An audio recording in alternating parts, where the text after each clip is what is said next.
we next have to fit the connecting rod securely. And it's really a very similar thing to fixing on the ordinary coupling rods.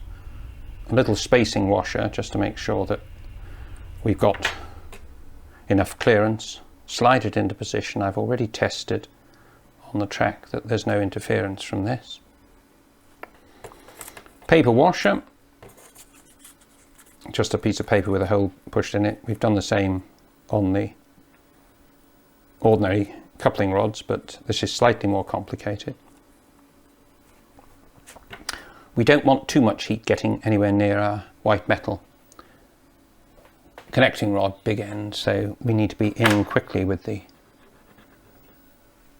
soldering iron.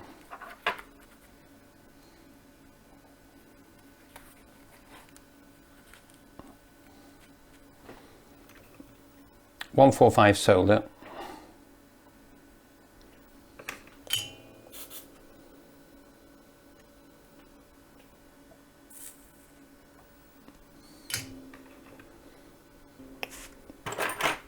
Turn to our file. Coarse file to begin with, get rid of most of the excess solder. There's no crank pin protruding here, so we don't need to lop any off.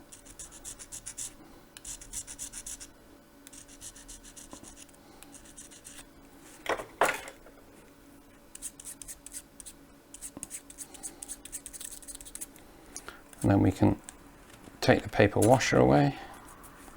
With luck it won't leave any. It has left a bit, but never mind, we can just pick that out. Check we've got clearance.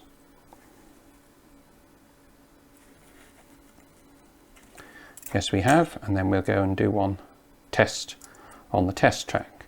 You'll note, I hope, as well, that I've just soldered the valve guides in and the cylinder fronts. There's just white metal, soldered in the same way that we've soldered white metal to brass in the past. Bit of a clean up.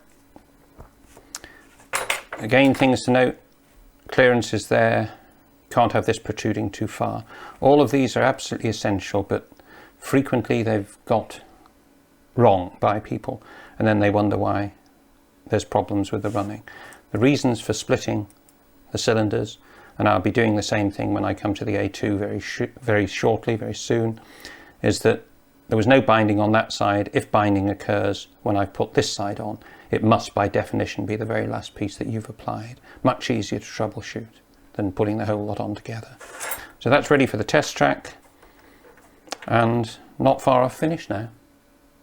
The connecting rod has now been secured, and as you will see, there's no binding, no interference, particularly those points I made at the end of the crosshead travel. It isn't touching, it isn't interfering. As I say, as with the 4F, this chassis is absolutely brand new. It's had no layout running, so that's not bad at all. But you want a nice, smooth chassis with the cylinders and the connecting rods, everything on, and no binding. If you have a tight spot on the motion, forget it. Take it apart, cure it, investigate it, solve it. You'll have nothing but grief if you don't.